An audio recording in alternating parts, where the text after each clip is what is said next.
दर्शक, हमने आम लोगों से भी बात की कि भाई ये दो धड़ों में बंट गए हैं तो मुसलमान क्या सोच रहा है, दिखाते हैं। समाज जो है हमेशा से महाराष्ट्र जो है एक पुरोगामी विचारधारा पे चलता है। मुस्लिम समाज हमेशा से सेकुलर्स की तरफ में वोट करता है, बट आज तक कभी इस तरह नहीं हुआ कि उलमाए कराम ने किसी एक जमात को या किसी एक अलायंस को सपोर्ट किया हो, हमारे को सिफारिश की या उनकी ज़रूरत नहीं है कि वो हमें बताए हमें किसको देना है। महाराष्ट्र का मुसलमान ये अच्छी तरह जानता है कि वोट किसे देना है और वो उसी को देता है।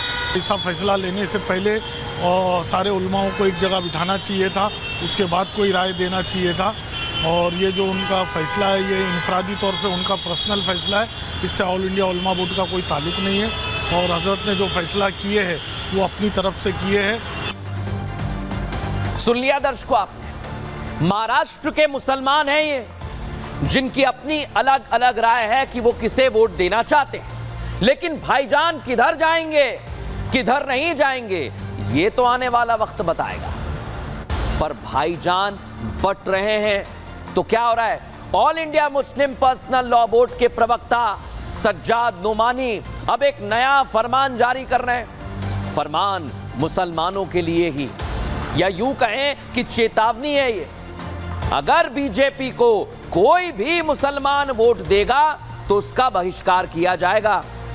सोचिए आप, खुलेआम धमकी देकर बीजेपी के खिलाफ वोट डलवाने वाला लाउडस्पीकर बजाया जा रहा है। ये क्या कह रहे हैं सुनवाता हूं आपको। अगर आपके इलाके में कोई जालिम का साथ दे तो उसका बाइकआउट की। मुझे मालूम है लोकसभा के इलेक्शन में आपके कुछ लोगों ने बीजेपी का साथ दिया था। ऐसे लोगों का हुक्का पानी बंद होना चाहिए, ऐसे लोगों का सोशल बाइकआउट होना चाहिए, ऐसे लोगों से सलाम दुआ बंद होनी चाहिए। तो देखा दर्शकों आपने, लेकिन नोमानी बहुत कुछ कह रहे हैं और नोमानी की प्लानिंग जो है अब एक्सपोज हो गई है। दर्शकों, मैं क्यों कह रहा हूं ऐसा समझिए। नोमानी का वोट जिहाद सामने आ गया। पहले वो कहते हैं कि महाविकास अघाड़ी के समर्थन में आ गया हूं मैं, और वोट करें उन्हें। 269 उम्मीदवारों का समर्थन करने की बात है। मराठा समेत ओबीसी कैंडिडेट का सपोर्ट करें। मराठा ओबीसी के 117 कैंडिडेट्स का समर्थन करें। 23 मुस्लिम प्रत्याशियों के भी समर्थन की बात है। लेकिन अब वो क्या कह रहे हैं सुनिए जरा, अब बदल गए। बीजेपी का साथ देने वालों का बायकॉट कर दें। लोकसभा में कुछ लोगों ने बीजेपी का साथ दिया।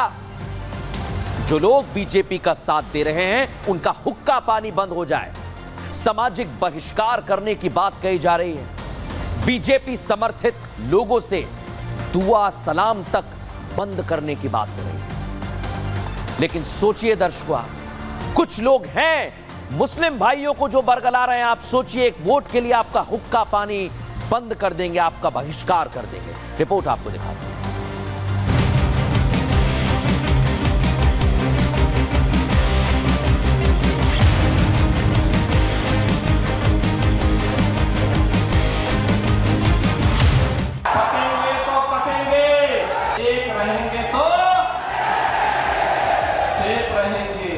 बीजेपी के बटोगे तो कटोगे नारे वाले ब्रह्मास्त्र का असर इतना हो गया कि पूरा विपक्ष तो विपक्ष, मौलाना मौलवी भी बौखला गए हैं। सबको डर सता रहा है कि अगर ये ब्रह्मास्त्र फिर चल गया तो एक साथ कई सियासी सपने टूट जाएंगे।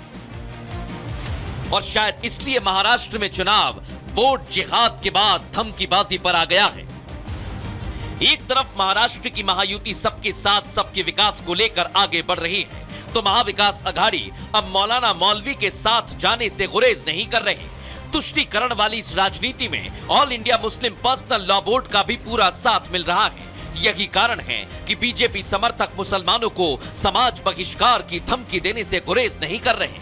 मुझे मालूम है लोकसभा के इलेक्शन में आपके कुछ लोगों ने बीजेपी का साथ दिया था। ऐसे लोगों का हुक्का पानी बंद होना चाहिए, ऐसे लोगों का सोशल बाइकआउट होना चाहिए। मौलाना सज्जाद की जहरीली और धमकी वाली राजनीति पर बीजेपी ने फ्रंट फुट पर खेलना शुरू कर दिया है। एक के बाद एक बीजेपी नेताओं ने एमवीए के तुष्टीकरण वाली राजनीति पर हमला बोला है। जो कांग्रेस ने या कांग्रेस के सहयोगी दलों ने धर्म के आधार पर बांटने की कोशिश की है वो भी गलत है, और उसमें हमें हमारे राष्ट्र को सबको केवल नुकसान नहीं होना है, उस तरफ नहीं जाना चाहिए। तुष्टीकरण की राजनीति की पराकाष्ठा हो जाती है महाराष्ट्र में। अरे दम नहीं है अगर तुम में, अगर नागरिकों से तुम्हें वोट नहीं मिलता है तो महावसूली अघाड़ी को चाहिए कि राजनीति छोड़ दे। ये कौन सा चुनाव प्रचार है कि घुसपैठियों का वोट भी मांगेंगे और साथ में वोट जिहाद भी करेंगे। अब सवाल यह है कि क्या महाराष्ट्र के विधानसभा चुनाव में बिना वोट जिहाद और धमकी भरे फतवों से चुनाव जीतना महाविकास अघाड़ी के लिए टेढ़ी खीर बन गया है? नोमानी के धमकी और वोट जिहाद वाले बयान पर बीजेपी तो हमलावर है, तो अब सज्जाद नोमानी सफाई देने लगे हैं, कहने लगे हैं कि जो आरोप हैं मुझ पर लगाए जा रहे हैं वो बिल्कुल गलत है। इतना ही नहीं, उन्होंने तो ये भी कह दिया कि महाविकास अघाड़ी, सोचिए जिसका समर्थन कर रहे हैं उनकी आज ये पोल भी खोल रहे हैं, महाविकास अघाड़ी के नेताओं को वोट जिहाद का सिपहसालार तक बता रहे हैं। ये कैसा वोट जिहाद है जिसके सिपहसालार हैं शरद पवार, जिसके अजीम सिपाहियों में हैं उद्धव ठाकरे। अब बड़ी बात यह है दर्शकों की एक के बाद एक वोट जिहाद को लेकर तो अपील आपने सुन ली है, कैसे ये अपील कर रहे हैं, लेकिन बीजेपी एक बार फिर हमलावर हो रही है। क्या कह रही है, सुन बात। कहते हैं कि वोट जिहाद करो, हमारे वोट जिहाद के आला सिपहसालार ये शरद पवार जी है, उद्धव ठाकरे जी है, ये राहुल गांधी है। ये किस प्रकार की राजनीति चल रही है? राजनीति में पोलराइजेशन के लिए इस स्तर पर जाना हमने इससे पहले नहीं देखा। कांग्रेस और उसके जो दल है ये हार की बौखलाहट के कारण इस प्रकार से समाज को, देश को तोड़ने वाले विचारों को आगे लाने की कोशिश कर रहे हैं।